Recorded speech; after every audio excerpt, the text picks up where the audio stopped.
इस कार्यक्रम के पुण्यार्जक हैं जयंती परिवार, अलवर, राजस्थान।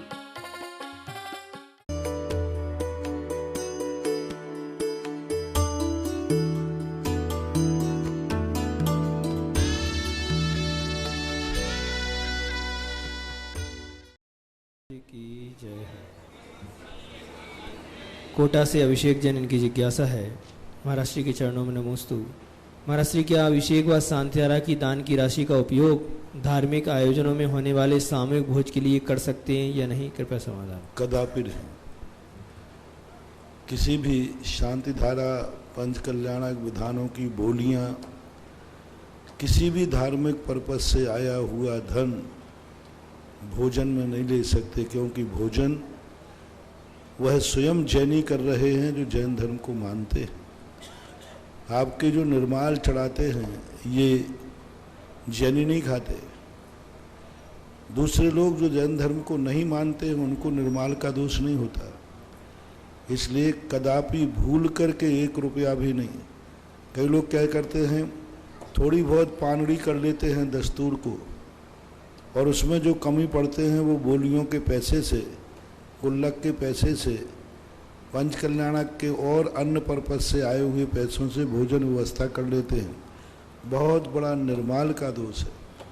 मैं तो अपने भक्तों से सदा कहा करता हूँ कि भोजन करने के पहले जब सामूहिक भोजन हो, चाहे पंच कल्याणक के हों, चाहे महावीर जयंती के हों, चाहे चतुर्मास के हों, कोई भी भोजन करने के पहले पूछ लेना चाहिए ये भोजन की व्यवस्था किसकी तरफ से है। यदि वो कहें कि मंदिर की तरफ से है तो भूखे रह जाना, लेकिन वो भोजन नहीं करना। भूखे रह जाना कोई फर्क नहीं पड़ता, वो भोजन नहीं करना जहर है, वो नरक गति के कारण है वो। और यदि वो कहें कि नहीं, दातारों ने भोजन व्यवस्था के लिए अलग से पैसा दिया है, तो फिर आराम से आप खाइए, व्यवहार में कोई बाधा नहीं है। इसलिए हम जहाँ भी जाते हैं और व्यवस्थाओं पर तो हम इंटरफियर करते नहीं, और व्यवस्थाओं में हम संबंध में बोलते नहीं। तुम्हारा पैसा कहाँ जा रहा है, मजदूरों में कहीं, वो हम कुछ नहीं। लेकिन सबसे पहले कार्यक्रम में बोलते हैं कहीं तुम्हारे जैनियों की भोजन व्यवस्था पंच कल्याणक की बोलियों से तो नहीं है। ये सारे भारत के लिए सबसे पहले इस पर विचार करना चाहिए।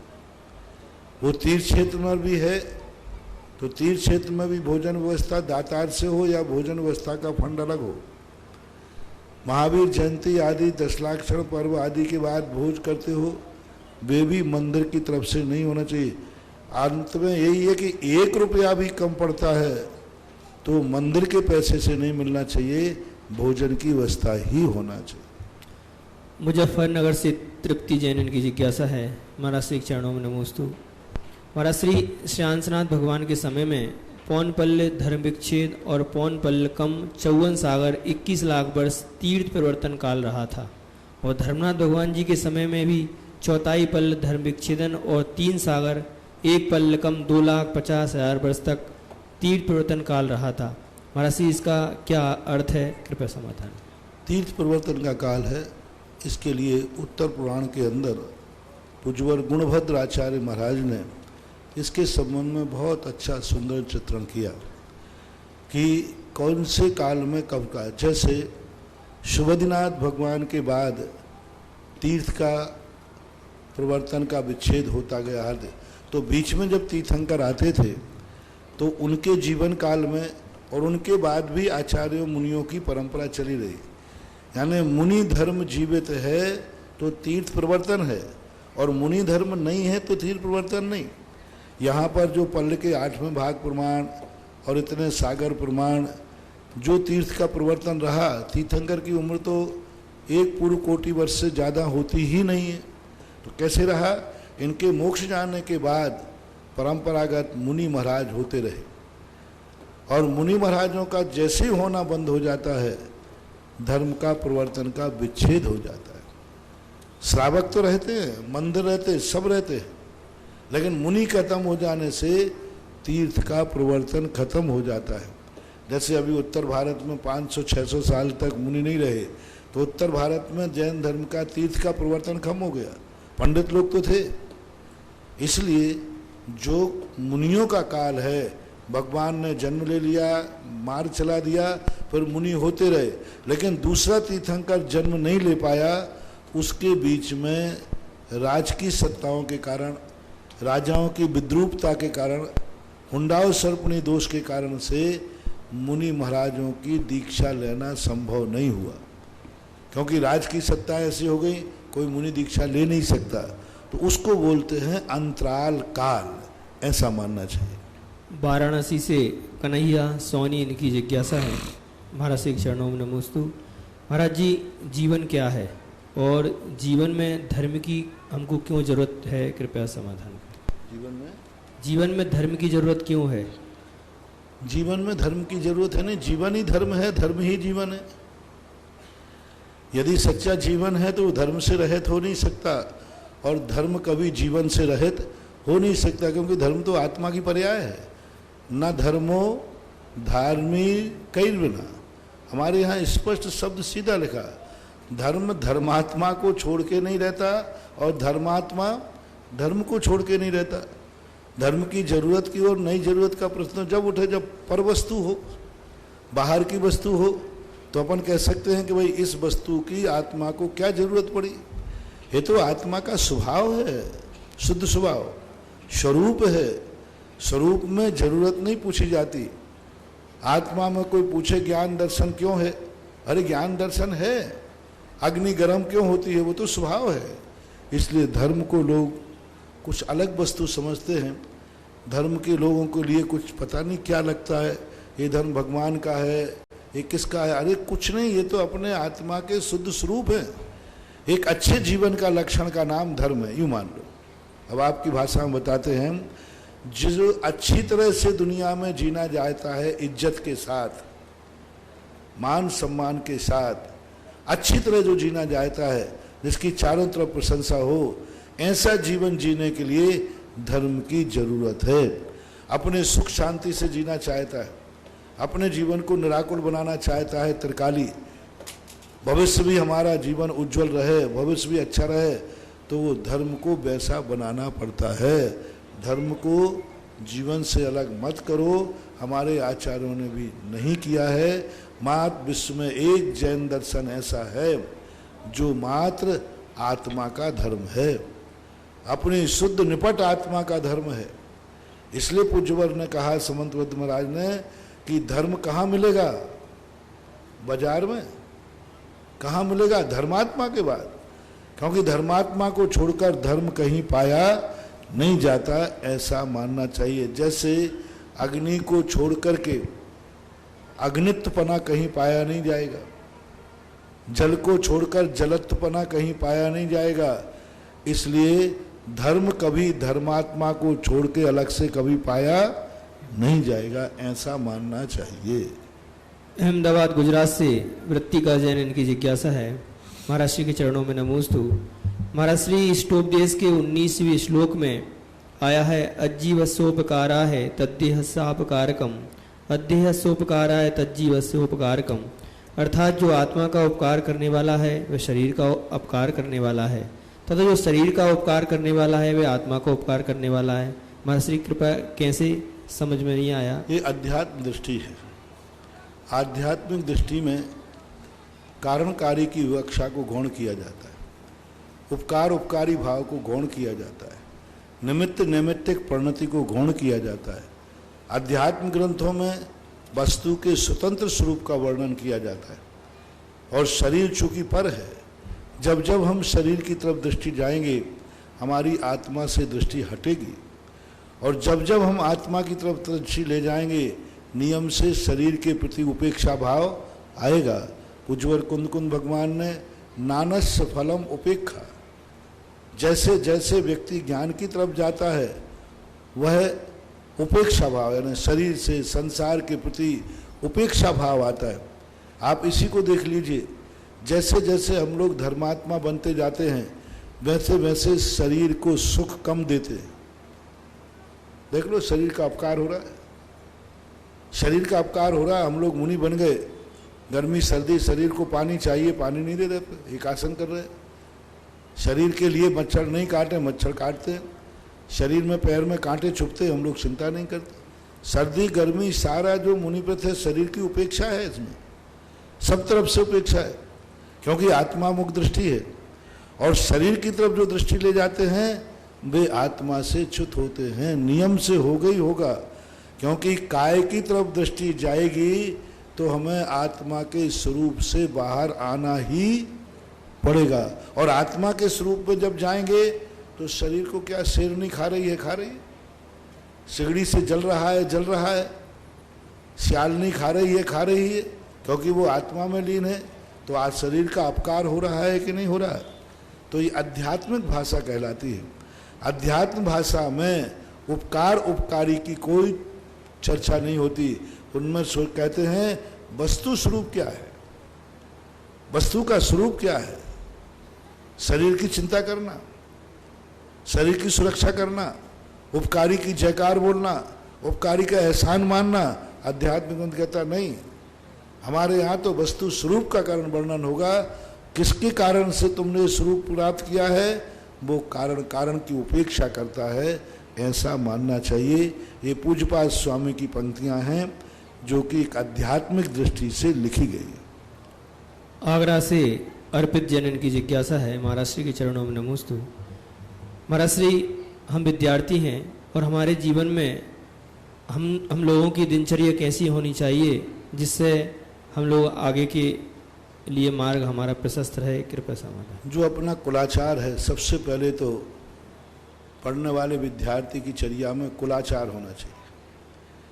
हमारा जैन कुल में जन्म हुआ है तो जैन कुल के आचरण क्या होना चाहिए, जैन कुल का भोजन कैसा होना चाहिए, जैन कुल के कपड़े कैसे होना चाहिए, एक जैनी की आँख कैसी होना चाहिए, एक जैनी के कान कैसे होना चाहिए, एक जैनी का मुख कैसा होना चाहिए, एक जैनी की आँख कैसे होना चाहिए।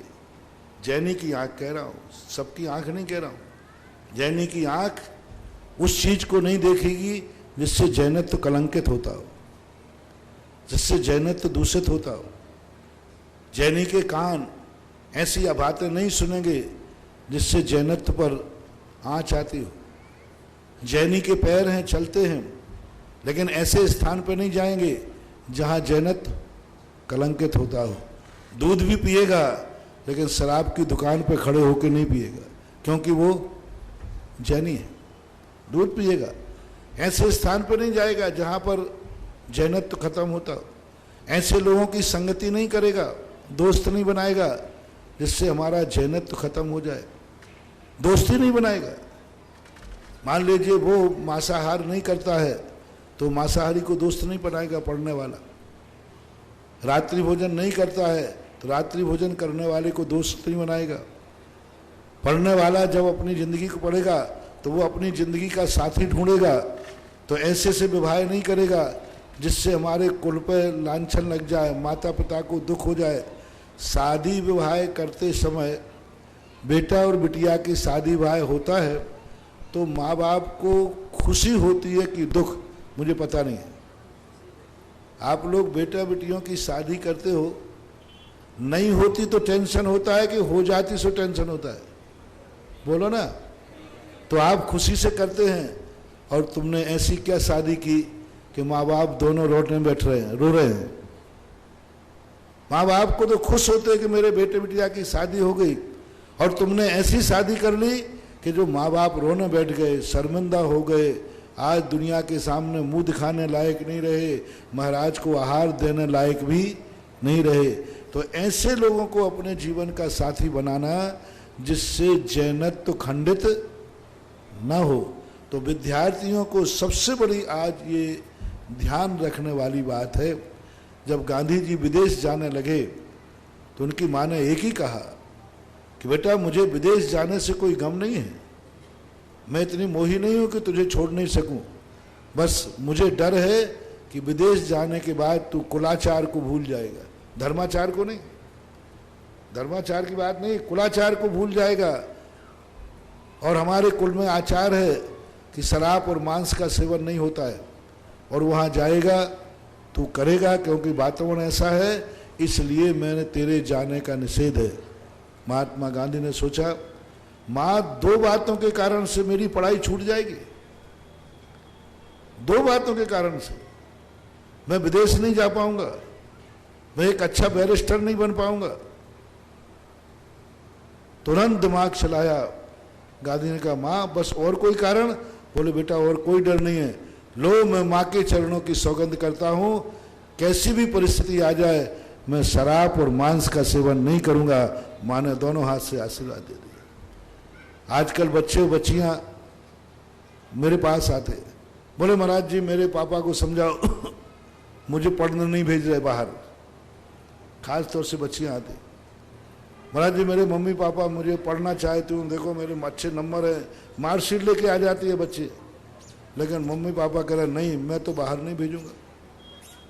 बेटों के लिए भी आजकल कई पिता नहीं भेजते। मैंने क्यों नहीं भेज रहे, क्या कारण है? मम्मी पापा से पूछो तो सही क्या कारण है।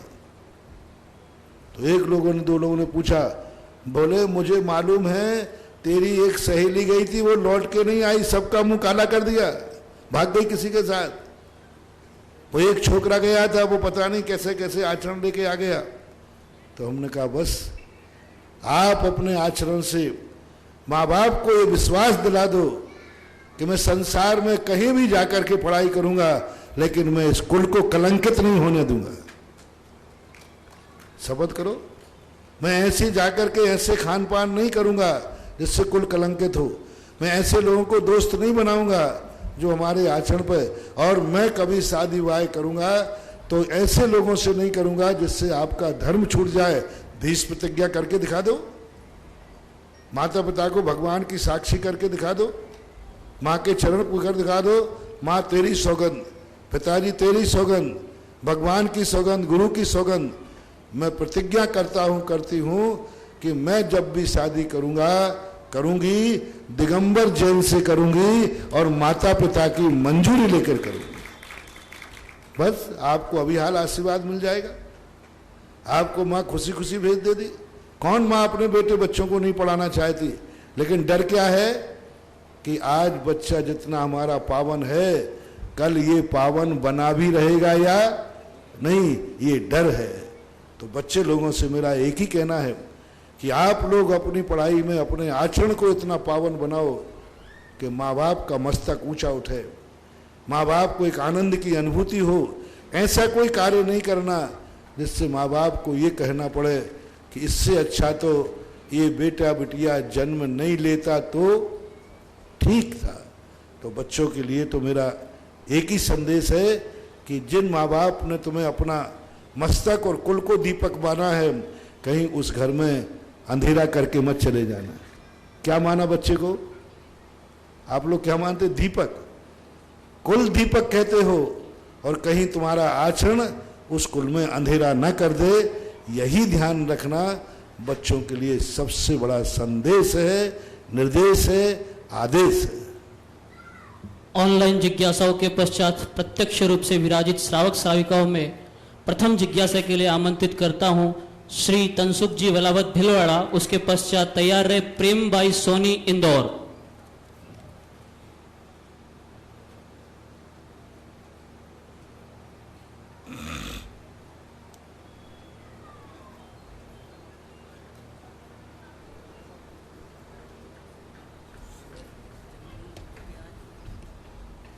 परम पूज्य मेरा आराध्य परम उपकारी गुरुवर के चरणों में मेरा और मेरे परिवार का त्रिबार नमोस्तु नमोस्तु नमोस्तु। हे गुरुवर, आज जो जिज्ञासा है वो एक सामान्य ग्रस्त की व्यवस्था के अंतर्गत पूछा जा रहा है। यदि किसी गृहस्थी के द्वारा नियत दान का संकल्प लेकर अपनी राशि को कहीं विनियोग कर दिया जाता है और उस विनियोग के आय से लगातार दान किया जा रहा है, और कभी कभी यदि किसी कारण से उस विनियोग से आय रुक जाती है तो क्या उसको पुण्य का उपार्जन होगा? क्या ये आय जो रुकी है वो किस कर्म का उदय है? इसके निवारण हेतु क्या है जो उपाय किए जाएगा? उसने नियत दान बोल दिया कि मैं इतना दान दूंगा ही दूंगा जी, तो उतना दान उसको देना चाहिए। जी अब रही बात उसकी कि नियत दान का संकल्प कर लिया और बाद में उसकी परिस्थिति में कोई विपरीतता आ गई, जी तो उस परिस्थिति के निवारण के लिए उसके लिए प्रायश्चित है। जैसे कोई व्रत ले लेता है तो व्रत में उसको ये नियम पालन करना, अब किसी परिस्थिति जब व्रत टूट जाता है तो उसके लिए प्रायश्चित है, प्रावधान है। तो संकल्प पहले टूटने के लिए नहीं लेना चाहिए। संकल्प तो लो कि मैं इसको जीवन भर पालन करूँगा, लेकिन बाद में यदि जीवन भर पालन के बाद यदि टूट जाता है, परिस्थिति आ जाती है, तो उसका प्रायश्चित लेकर के उसे संशोधन किया जा सकता है। और टूटने में अंतराय आने का कारण सीधा अंतराय कर्म का उदय है, क्योंकि 5 अंतरायों में एक दानांतराय कर्म भी है। जी लाभांतराय कर्म अलग है और दानांतराय अलग है, यानी दान देना भी बहुत बड़ा पुण्य है। एक बार मैंने व्याख्या की थी कि वस्तु का लाभ लेना ही पुण्य नहीं है, पुण्य के उदय से लाभ ले रहा है यही पुण्य नहीं है। मान लो मुनिराज आहार कर रहे हैं तो उनके लाभांतराय कर्म का समय पुण्य का उदय है, लेकिन गजब तो ये है कि देने वाले दाता का भी पुण्य का उदय है, तभी दे पा रहा है। जी यदि उसका अंतराय कर्म का उदय है, यानी दान नहीं देना और नहीं दे पाना, ये पुण्य का उदय नहीं, पाप का उदय है। दान नहीं दे पाना और नहीं देना ये पाप कर्म का उदय है। कई कंजूस खोपड़ी होते ना जो दान नहीं दे पा रहे हैं, देने के भाव ही नहीं हो रहे हैं, ये उनके पाप कर्म का उदय है। दानांतराय कर्म का इतना तीव्र उदय है कि वो दान देने का भाव ही होने नहीं दे रहा है, दानांतराय कर्म के। तो बहुत बड़ा चिंतन मैंने एक बार दिया था कि दान देना भी किसी व्यक्ति का बहुत पुण्य का उदय हो। दानांतराय कर्म का शुभ समय तभी दे पाओगे जिनके दानांतराय रूपी पाप कर्म, घातिया कर्म का, अंतराय कर्म घातिया कर्मों में आता है, तीव्र घातिया कर्म का उदय है। उसे पैसा होते हुए भी दान देने का भाव नहीं होगा, आहार होते हुए भी दान देने का भाव नहीं होगा। सब कुछ निमित्त हैं लेकिन भाव नहीं हो रहा, मेरे परिणाम नहीं हो रहे। कौन कर रहा है ये परिणाम नहीं होने दे रहा है? अंतराय कर्म नहीं होने दे रहा है। मोहिनी कर्म नहीं, बहुत सारे लोग आहार नहीं दे पाते, क्यों? मुझे रात्रि भोजन त्यागना पड़ेगा।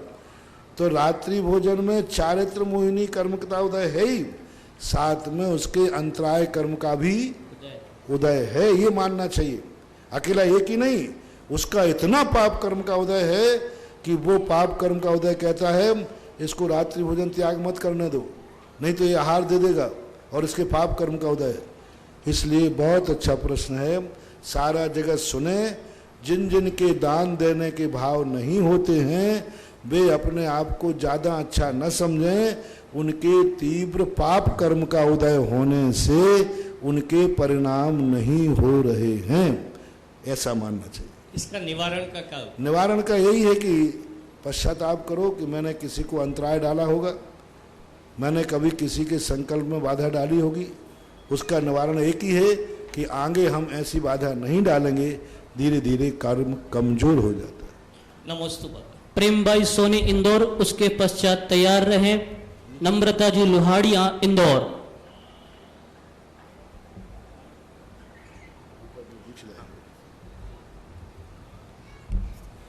महाराज जी के चरणों में मेरा बारंबार नमोस्तु नमोस्तु नमोस्तु। मैं प्रेम भाई सोनी इंदौर से निहाल जी करतार सिंह जी की बहन, मेरा सोनी परिवार और की तरफ से नमोस्तु नमोस्तु नमोस्तु। मेरी जिज्ञासा है, पंचम काल में 127 भद्र परिणामी मोक्ष जाएंगे, सो कहाँ से, कैसे और कैसे जाएंगे? वो भद्र परिणामी कौन है?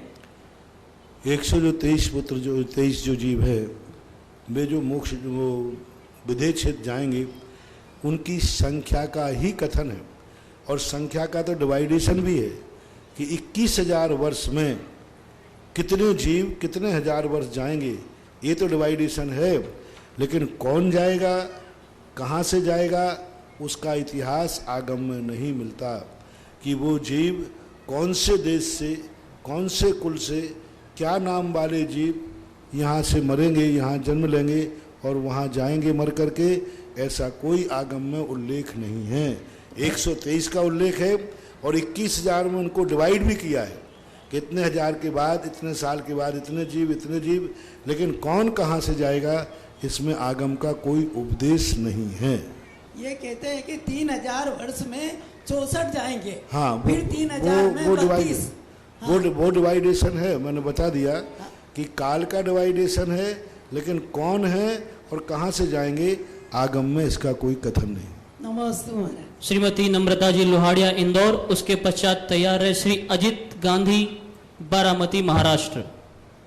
महाराज जी के चरणों में बारंबार नमोस्तु नमोस्तु नमोस्तु। मैं नम्रता लोहाड़िया इंदौर। मुनिश्री, मेरा प्रश्न यह है कि जो लोग बहुत धर्म करते हैं, जैन धर्म का, जिन्हें बहुत ज्ञान होता है, तब त्याग भी करते हैं, जब वह समाधि मरण लेते हैं तो महाराज जी उनका ज्ञान उनके साथ जाता है क्या? दो प्रकार का आचरण होता है। एक आचरण ऐसा होता है जो आचरण दूसरी पर्याय में, क्योंकि आचरण जो होता है वो मात्र मनुष्य पर्याय में ही होता है।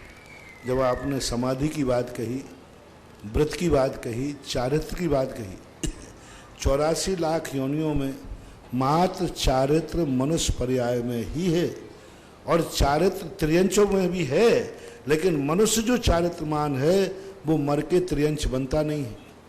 वो नियम से जाकर स्वर्ग जाता है और स्वर्ग में चारित्र होता नहीं। दूसरे रूप में हमारे शास्त्र में आता है चारित्र तो नहीं जाता, व्रत तो नहीं जाता, लेकिन व्रत का फल वहाँ जाकर के मिल जाता है। जैसे कोई ने लाइफ इंश्योरेंस कराया, जीवन बीमा, तो जीवन बीमा कराने वाला व्यक्ति यदि मर जाएगा तो उसका धन तो उसे नहीं मिलेगा, लेकिन उसके परिवार को मिल जाता है। ऐसा ही जो उसने पुण्य किया, चारित्र का पालन किया, नियम पालन किए, ये नियम तो भव में नहीं जाएंगे, लेकिन नियम का जो फल है, पुण्यबंध है, वो जरूर भवांतर में जाता ही है। जैसे कोई मुनि बना और बहुत महान मुनि बने, वज्रशव आदि नाराज संघन के साथ यहाँ मुनि बने, और मुनि बन का फल था सर्वार सिद्धि विमान में जन्म होना। तो मुनि बना तो नहीं गया, लेकिन उसका फल सर्वार सिद्धि मिलना था तो मिल गया। तो ऐसा कहलाता है जन्मांतरों में धर्म नहीं जाता, धर्म का फल जाता है। नमोस्तु महाराज जी। श्री अजित जी गांधी बारामती, और उसके पश्चात तैयार रहे श्रीमती शुक्ला गांधी बारामती। नमस्तु महाराज जी, नमस्तु नमस्तु। महाराज जी, एक सम्यक दृष्टि जीव व्यापार करते समय किन किन चीज़ों का ध्यान रखना चाहिए उन्होंने कि वो उससे सावधान रहे, क्योंकि उसको दोष कम से कम लगे? सबसे बड़ा ध्यान मैंने यही कहा, कुलाचार के विरुद्ध। जैसे अभी मैंने बच्चों को उपदेश दिया था, ऐसे ही माता पिताओं को ऐसा व्यापार नहीं करना चाहिए जिससे जैनत्व खंडित हो जाए, जैनत्व समाप्त हो जाए, कुलाचार समाप्त हो जाए। ऐसा कोई व्यापार नहीं करना चाहिए जिस व्यापार करने के बाद मुनिराज को आहार देने लायक भी नहीं रहे। ऐसा व्यापार नहीं करना चाहिए जिसको करने के बाद व्यक्ति अभिषेक करने लायक नहीं रहे। ऐसा व्यापार नहीं करना चाहिए जिस व्यापार करने के बाद व्यक्ति अष्ट मूल गुण का पालन करने लायक भी न रहे। अष्ट मूल गुण का ही पालन नहीं कर, ऐसा व्यापार कर रहा है जिसमें मांस का दोष आता है, ऐसा व्यापार कर रहा है जिसमें नशे का दोष आता है, शराब का, ऐसा व्यापार करता है जिसमें शहद का दोष आता है, ऐसा व्यापार करता है जिसमें संकल्पी हिंसा है, ऐसा व्यापार करता है जिसमें स्थूल झूठ बोलना पड़ता है, ऐसा व्यापार करता है जिसमें चोरी का माल खरीदना पड़ता है, दूसरे का स्पष्ट मालूम है कि माल किसी के यहाँ से चोरी करके लाया है, तो ऐसा नहीं करना चाहिए। इस प्रकार के अष्ट मूल गुण मध्यमाद मधु त्यागई सहानुव्रत पंचकम, ये 8 मूल गुणों की आराधना जिस व्यापार में ना हो वो व्यापार कर सकते हैं। और ऋषभ देव के अनुसार माना जाए तो वैश्य के लिए आजकल वर्तमान में आप लोग सब वैश्य में आते हैं, जैन जाति वैश्य में गणित है, तो वैश्यों के लिए 2 ही धंधे कहे, कृषि और व्यापार। और व्यापार में भी वो व्यापार जो उसके अष्ट मूल गुणों को बाधक न करे। ऐसा। नमस्ते महाराज जी, ये दक्षिण भारत विद्वत संगोष्ठी का महाराज जी पुण्यार्जक है, आपके आशीर्वाद से महाराज जी और नियम सागर जी महाराज जी के सानिध्य में जो दक्षिण भारत संगोष्ठी आयोजन किए गए उनका पुण्यार्जक परिवार है महाराज जी, वहीं से आशीर्वाद प्रदान करें। बहुत पुराने अपने भगत हैं, पूरे बहुत पुराने, बहुत सालों से राजस्थान में जब से आए तब से आते रहते हैं। बहुत बड़ी अभी गोष्ठी सांगानेर के बच्चों ने बड़े गर्व के साथ कहना पड़ रहा है कि सांगानेर संस्थान के 105 या 15 विद्यार्थी सांगानेर से दक्षिण भारत के पंडित निकल गए, महाराष्ट्र और दक्षिण भारत में। और ऐसी गोष्ठी हमारे बड़े महाराज एक नियम सागर जी हैं, उनके सानिध्य में जब गोष्ठी हुई तो उन्होंने बताया वे इतने आनंदित हुए कि आज समाज को देख करके दुख होता था कि दक्षिण भारत में स्वाध्याय नाम की चीज़ नहीं। नियम सागर जी का एक नेचर है कि वे ज़्यादा क्रिया कांडों को पसंद नहीं करते। वो कहते स्वाध्याय करो, तत्व चर्चा करो, तत्व चिंतन करो। अभिषेक पूजन को भी वे कई बार नकार देते हैं, बोले अभिषेक पूजन, हाँ उनकी नेचर है। अभिषेक पूजन में वो कहते पहले स्वाध्याय करो तत्व।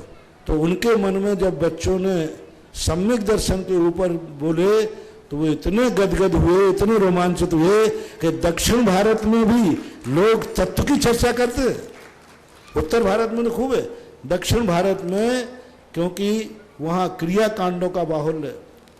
बट्टारक लोग रहे, मंत्र तंत्र की चिड़ियाएँ और मात क्रिया कांडों के अलावा कुछ नहीं, और वो भी बीतरागता से हट करके रागी देशी देवताओं के लिए वहाँ क्रिया कांड ही है। वहाँ लोग अभिषेक पूजन नहीं करते, वो तो उपाध्याय रहता है वही करता रहता है, ऐसी ही परंपराएं। लेकिन जब 100 विद्यार्थियों को तत्व चिंतन की बात सुनी तब उनको बहुत आनंद आया कि दक्षिण भारत में भी सम्यक दर्शन जैसे तत्व पर चर्चा करने वाले वो भी जवान बालक हुए, तो उनको वरवश होकर के सांगानेर के जो उपलब्धि पर उनको खुल करके बोले कि सांगानेर की एक बहुत बड़ी उपलब्धि है। और अभी हमारे सांगानेर की मीटिंग थी ट्रस्ट की, कल ही मीटिंग हुई थी, बैनारा जी और सब थे। उसमें हमने एक ही बात कही कि सांगानेर ट्रस्ट का सबसे बड़ा दृष्टिकोण होना चाहिए दक्षिण भारत को तत्व चर्चा सिखाना। दक्षिण भारत को, उत्तर भारत में तो सब बहुत कुछ जानते हैं, दक्षिण भारत में बच्चों के लिए सबसे ज़्यादा प्रोत्साहन दो। दक्षिण भारत बच्चों की भाषा का प्रोत्साहन दो। दक्षिण भारत के बच्चों के लिए, महाराष्ट्र और दक्षिण के बच्चों के लिए अलग से टीचर लगाओ, उनको हिंदी भाषा के लिए अलग से टीचर लगाओ। क्योंकि सबसे बड़ी समस्या क्या जाती, वो यहाँ पढ़ने आते तो भाषा संबंधी समस्या जाती है। तो कल प्रावधान ने बनाया कि दक्षिण महाराष्ट्र आदि के बच्चों के लिए अलग से हिंदी पढ़ाने वाला टीचर लगाया जाए, उनको अलग से व्यवस्था दी जाए जिससे वो बढ़ सकें। क्योंकि दक्षिण भारत में आज जो अज्ञानता, क्रियाकांडों की तरफ ध्यान, शुद्ध अध्यात्म तत्व का अभाव, उसका अभाव होने से दक्षिण भारत को संभालना बहुत जरूरी है। तो कल संस्थान ने भी मीटिंग में निर्णय लिया कि दक्षिण भारत के बच्चों के एडमिशन पर सबसे ज़्यादा ध्यान दिया जाएगा। और महाराष्ट्र और कर्नाटक के बच्चों को मेरा कहना है, भाषा से मत डरो। 1-2 साल के बाद हर भाषा, पेट से तुम कोई भाषा सीख के नहीं आए थे, ना मराठी सीखी थी ना कन्नड़ सीखी थी। मराठी और जब कन्नड़ तुमने 8 साल के बाद सीख पाए तो ये भी 2 साल के बाद सीख जाओगे।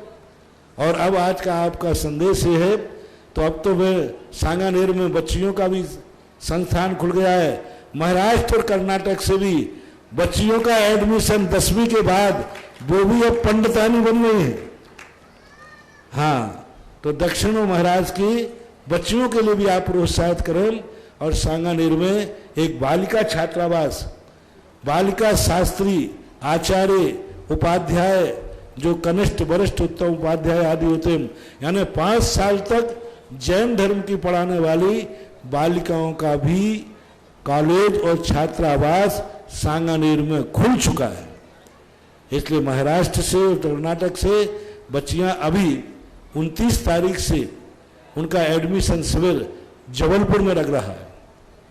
1-2 साल बाद महाराष्ट्र में भी लगेगा, लेकिन 2-4 बच्चियां अभी पहले से आ जाएं तो जिससे सैंपल वहां पहुंच जाए, ऐसी बात।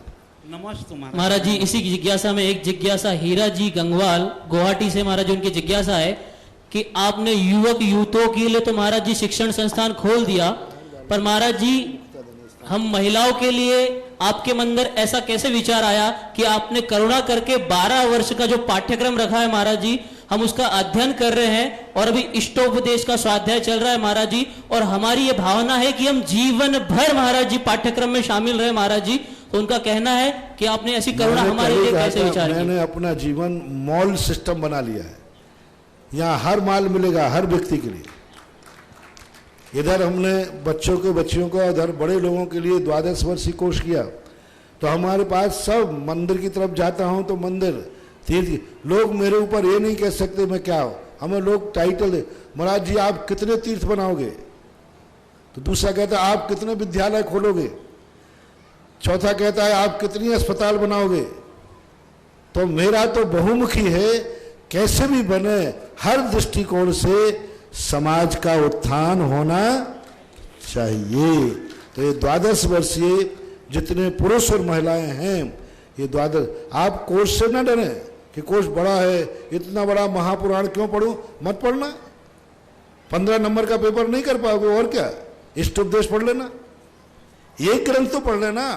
कोर्स तो हमने इसलिए रखा है, सारा कोर्स गधों के लिए नहीं रखा है, लेकिन मुझे मालूम है कि एडमिशन गधा भी लेंगे, तो ये कोर्स इसलिए रखा है, यदि मैं उनकी मांग, महाराज जी कोर्स बहुत बड़ा है, उनकी मांग करके छोटा करूं तो कुछ लोगों के लिए ये कोर्स बहुत छोटा है। 1000 में से 100 विद्यार्थी ऐसे हैं जिनको ये कोर्स बड़ा नहीं लगता है। अब उनके कारण से मैं छोटा करूं तो 100 लोगों की योग्यता का हनन हो जाएगा। इसलिए आप कोर्स से न डरें, आप जितना पढ़ सकते हो उतना पढ़े ना, लेकिन जो सब पढ़ सकते हैं उनको सब पढ़ने दो। आपको यदि महापुराण पढ़ने का समय नहीं मिला तो आप इष्टोपदेश या रत्नगान साहब एक ग्रंथ, 4 ग्रंथों में से एक पढ़ लीजिए, एक में से इतना पेपर आ जाएगा कि तुम पास तो हो ही जाओगे। श्रीमती शुक्ला गांधी बारामती, उसके पश्चात तैयार है समता गांधी बारामती। मेरे परम श्रद्धेय, मेरे परम आराध्य गुरुवर के चरणों में त्रिवार नमोस्तु नमोस्तु नमोस्तु। महाराज श्री द्रव्य वेद पुरुष वेद है और भाव वेद स्त्री वेद है, और इधर द्रव्य वेद स्त्री वेद है और भाव वेद पुरुष वेद है। तो क्या ये हमारे ज्ञान का विषय बन सकता है? क्या उसका लक्षण दिखाई दे सकता है? थोड़ा सा शास्त्रों में ऐसा वर्णन आता है, उसके चाल ढंग, बोलने का तरीका, उसके स्वभाव में। अक्सर कर आप देखना, कुछ लोग जो पुरुष होते हैं अंदर से स्त्रीवादी होते हैं, तो उसे हिंदी में बोलते पींदा, पंदोला। वो स्त्रियों के कार्यों में रुचि ज़्यादा लेगा, स्त्रियों के खेलों में रुचि ज़्यादा लेगा, और उसकी चाल भी स्त्रियों के समान होगी, उसकी आवाज़ भी स्त्रियों के समान होगी, और डरपोक भी वो स्त्रियों के समान होगा। और कुछ महिलाएं होती हैं जो बाहर से स्त्री हैं, अंदर से वीरांगना होती हैं, जैसे लक्ष्मीबाई। अब लक्ष्मीबाई ऐसी वीरांगना थी, जब उनके पति गंगाधर राव मरे तो उनकी सासू ने कहा कि तुम वैधव्य स्वीकार करके सिर मुड़ाओ और इस प्रकार के करो, ये हमारी नीति है। उन्होंने नकार दिया, नहीं, मेरे पति ने जिस राज्य को बसाया है उस राज्य की रक्षा करना मेरी पत्नी का मेरा धर्म है, और मैं तलवार उठा करके, और वीरांगना सबको मालूम है, खूब लड़ी मर्दानी वो तो झांसी वाली रानी थी, ऐसा पढ़ते ना, हर बोलों के मुख हमने सुनी कहानी थी, ऐसा आता है कुछ। तो ऐसी बार तो देखने में आता है, अनुमान से, स्पष्ट निश्चित रूप से तो नहीं कहते। जैसे नाटक वगैरह में जो है, कई लोग पुरुष होकर के नाचने का काम ही करते, उनके चलने के ढंग ही अलग होते, तो वो स्त्री जाति के मान लेना चाहिए। और कुछ लोग नपुंसक वेदी भी होते, पुरुष हैं बाहर से, तो उनकी जो क्रियाएं हैं वे दोनों क्रियाओं में उनके परिणाम होते, स्त्रियों के भी उनके परिणाम होते, पुरुषों के भी परिणाम होते। तो इस परिणाम स्थूल रूप से हम पकड़ सकते हैं, सूक्ष्म रूप से नहीं। समता शाह बारामती महाराष्ट्र, उसके पश्चात तैयार रहे चंद्रशेखर आजाद नगर में मूल नायक मूर्ति के पुनर्जक सुगन चंद जी झांझरी।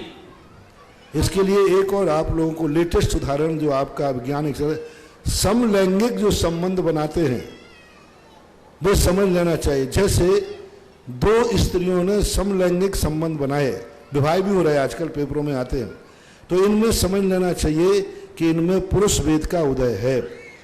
जो पुरुष बनाते हैं संबंध, दो पुरुष मिलकर के समलैंगिक संबंध बनाते हैं, तो इनमें नियम से स्त्री वेद का उदय होना चाहिए। क्योंकि जब वो स्त्री का काम पुरुष ही कर रहा है और दोनों ने समलैंगिकपना किया, यानी दो पुरुषों ने शादी कर ली और समलैंगिकपना है और उनके जो वासना है, उनके जो विकारी भाव हैं स्त्री पुरुष के दोनों के हैं, तो जो समलैंगिक विवाह करते हैं इनमें आप लोग वेदों को बहुत जल्दी पकड़ सकते हैं कि इनमें स्त्री वेदी और पुरुष वेदी कौन है। नमोस्तु महाराज जी, नमोस्तु नमोस्तु नमोस्तु। महाराज जी, मेरा प्रश्न ये है कि किसी भी चीज़ को ठीक करने के लिए या कोई भी कार्य को पूरा करने के लिए हम लोगों को पुरुषार्थ कब तक करना चाहिए और कब हम लोगों को ये डिसाइड करना चाहिए कि दिस इज़ इनफ, अब यहाँ तक ही करना चाहिए, इसके आगे मुझे छोड़ना चाहिए। और दूसरा प्रश्न महाराज जी मेरा ये है कि हम लोग कभी कभी अपने आजू बाजू में देखते हैं या अपने आसपास देखते हैं कि कुछ लोग कुछ गलत चीज़ें कर रहे हैं, गलत राह पे चल रहे हैं, तो हम लोगों को लगता है कि ये हमारी कर्तव्य है कि उन लोगों को सही राह पे लेके आए।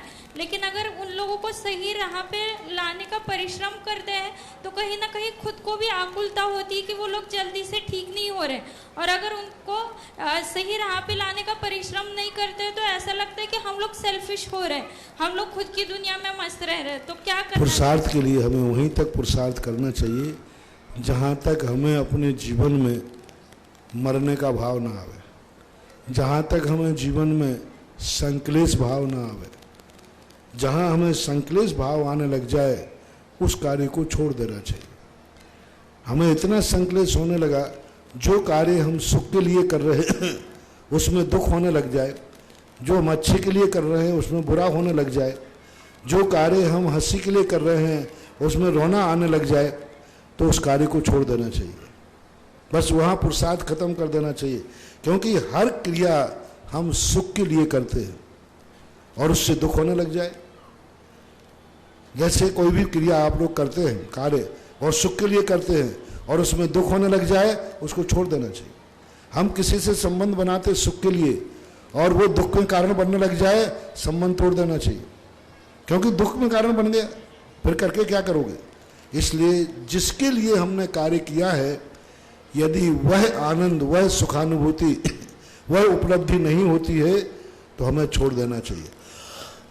रही बात दूसरे कार्य गलत कर रहे हैं, उनको कैसे रोका जाए, पहले ये देखना चाहिए कि तुम्हें रोकने का अधिकार है कि नहीं।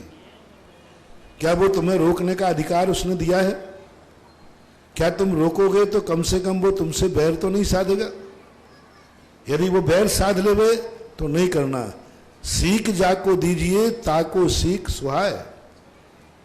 यदि तुमने सीख उसको अच्छे के लिए दी, वो दुश्मनी बांध लेवे, वो क्लेश कर लेवे। तो हमारे यहाँ एक पंच तत्व में एक नाम का एक कथाएं चलती है। एक शेर मर गया तो पंच तत्व में आता है कि उसको एक व्यक्ति ने जोड़ने का भाव किया। तो नीति कहती है कि किसको जोड़ रहा है, उसको मरे हुए शेर को जोड़ करके जिंदा करने की एक कहावत आती है। समझाने के लिए इन कहावतों का प्रयोग किया गया। तो एक दोस्त ने कहा कि भाई इसको मत जोड़ो। बोले नहीं, शेर को मैं जिंदा कर दूंगा तो शेर मेरे लिए इतना उपकार करेगा कि वो मुझे खाएगा नहीं, यदि मैं जिंदा कर दूं।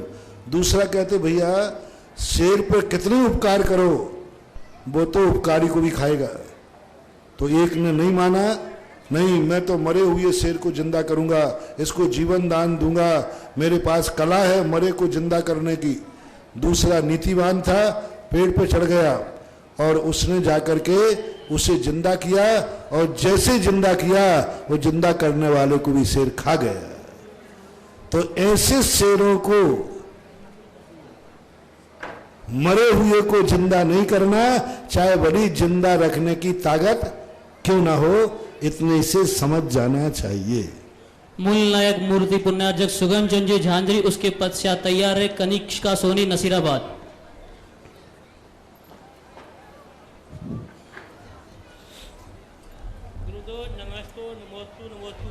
मेरे द्वारा मूल नायक प्रतिमा विराजमान की जा रही है। मेरे कौन से पुण्य का उदय है और मुझे किन भावों के साथ प्रतिमा जी को विराजमान करना चाहिए और मैं उनकी आराधना किस प्रकार करूं भविष्य में, कृपया मार्गदर्शन देवें। हाँ, क्या तुमने लंबी चौड़ी बातें बोली? गुरुदेव नमोस्तु नमोस्तु। मेरे द्वारा मूल नायक भगवान के पुण्यार्जक विराजमान किया जा रहा है। मेरे कौन से पुण्य का उदय है और मुझे किन भावों के साथ प्रतिमा जी को विराजमान करना चाहिए और मैं उनकी किस प्रकार आराधना आगे करूं, कृपया मार्गदर्शन। अभी तो आपने मूर्ति के लिए दी है और मूर्ति विराजमान आप अभी कर लीजिए। भगवान विराजमान करने का अभी अधिकार तुम्हें नहीं मिला है। अभी तो मूर्ति विराजमान करने का अधिकार, भगवान तो बनने दो तब तो विराजमान करोगे। अभी मूर्ति विराजमान है, मूर्ति का तो मूल नायक बहुत अच्छी चीज होती है। मूल नायक भगवान के ऊपर ही सबकी दृष्टि पड़ती है और आप यही रहते हैं तो कम से कम ओम शांति।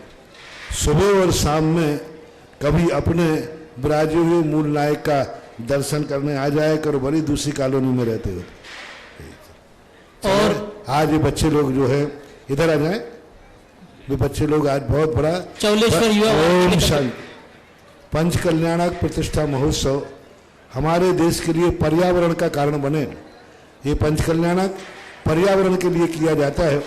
ऐसे पर्यावरण की शांति पर के लिए यह पंच कल्याणक है और पर्यावरण का संकल्प कि हम पॉलीथिन नहीं फेंकेंगे, हम डिस्पोजल प्लास्टिक के डिस्पोजल प्रयोग नहीं करेंगे। इन लोगों ने अभी पंच कल्याणक प्रतिष्ठा महोत्सव के उपलक्ष्य में एक पर्यावरण संकल्प रैली निकाली गई है और उस रैली के लिए इन्होंने एक बहुत अच्छा कार्य किया जिसका उद्देश्य है कि आप डिस्पोजल का प्रयोग कम करें और प्लास्टिक वाला तो करें ही नहीं, पानी का दोहन ज़्यादा ना करें, पानी को बचाएं। जिन जिन चीज़ों से पर्यावरण बिगड़ता है उनके लिए ये बच्चे साइकिल लेकर के और सारे भीलवाड़ा में घूम करके आए हैं और हमारे पूरे संघ का पांचों महाराजों का आशीर्वाद है और इन कार्यों के लिए पांचों महाराज लोग, तो पांचों महाराजों का हमारा आप बच्चों के लिए सब के लिए आशीर्वाद है। उधर मुंह कर लो तो आपकी फोटो आ जाएगी भैया।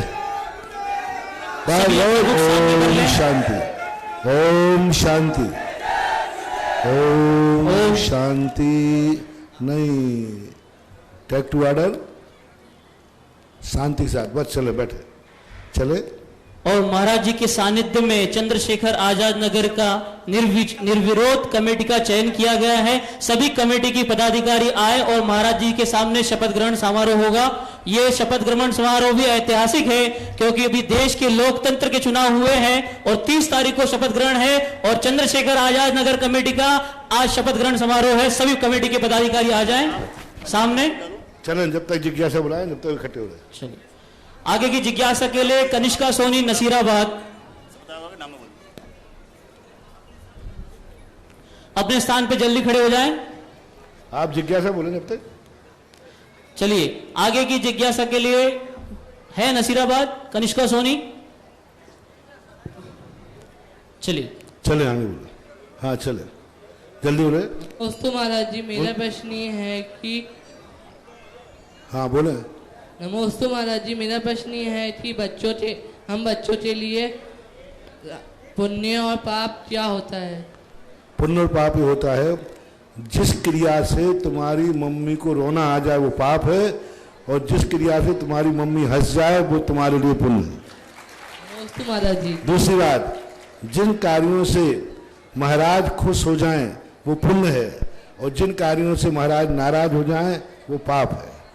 आपके लिए इतने ही संक्षेप, यानी अच्छे कार्य करना, अच्छे कार्य जो स्वयं के लिए दुखदायी ना हो, दूसरे के लिए दुखदायी ना हो, वो पुण्य कहलाते हैं। जो स्व और पर को दुखदायी होते हैं वो पाप कहलाते हैं। नमस्ते महाराज जी। देखिए ये कमेटी जल्दी बोले इस बात से, बिना देखे बोले। हाँ बोलो। आज जो महाराज जी के सानिध्य में चंद्रशेखर आजाद नगर के सर्वसम्मति से निर्विरोध चुनाव हुए, उनका शपथ ग्रहण कार्यक्रम आज महाराज जी के सानिध्य में होने जा रहा है। मैं एक बार सबके नाम पुकारता हूं और महाराज जी अपने मुखारबिंद से ही शपथ ग्रहण कराएंगे। अपना हाथ उठाते जाना भाई जिनका नाम आवे।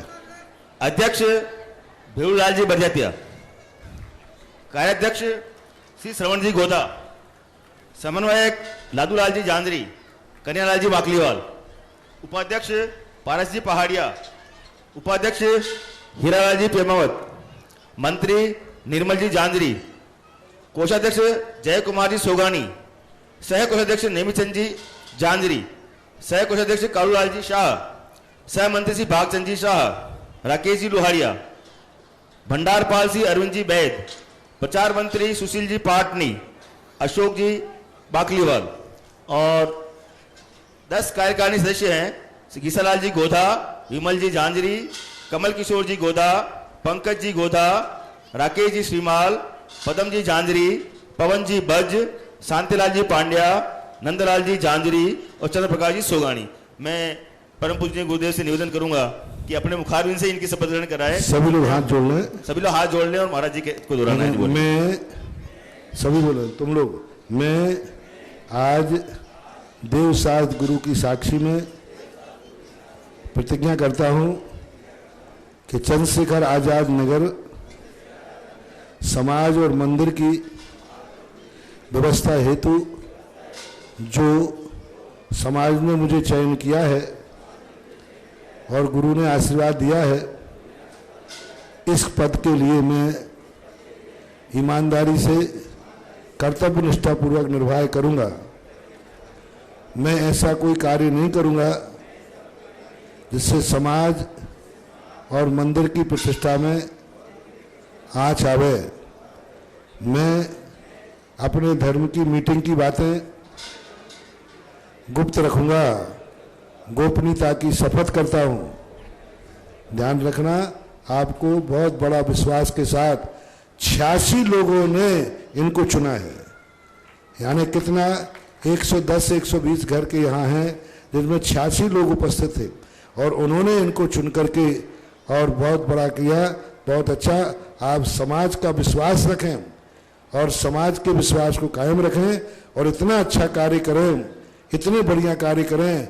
अभी मंदिर बना है और मंदिर के साथ में ऐसा बढ़िया स्थान बनाओ कि यहाँ साधु संतों का भी रहने का स्थान हो, बहुत अच्छा व्यवस्थित हो और मंदिर को बहुत अच्छी व्यवस्था करें। सब 9 बार नमोकार मंत्र पढ़ के मेरा सबके लिए आशीर्वाद है। चलो बोलो जल्दी, आगे बोलो जी, क्या था बोलो जल्दी। हाँ बोलो। आगे की जिज्ञासा के लिए मैं आमंत्रित करता हूं अश्विन आशिका सोनी नसीराबाद। आशिका सोनी नसीराबाद तैयार हैं। उसके पश्चात सुशीला जी।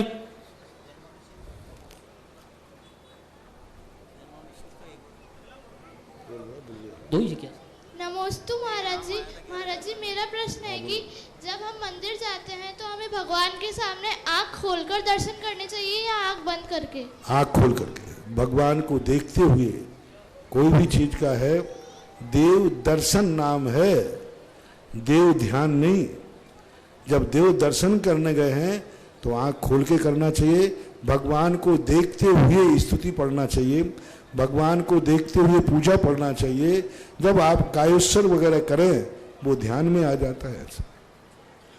और जन्माभिषेक पर पांडुक शिला की कलशों की राशि है 1,11,000 अमृत सिद्धि कलश, 51,000 रुपए सरवार सिद्धि कलश, 21,000 रुपए आचार्य विद्यासागर कलश, 11,000 रुपए सुधा सागर कलश और 5100 रुपए ज्ञानोदय कलश। सभी अपने एक कलशों की बुकिंग कराकर इस पंच कल्याणक प्रतिष्ठा में अपना पुण्यार्जन करें।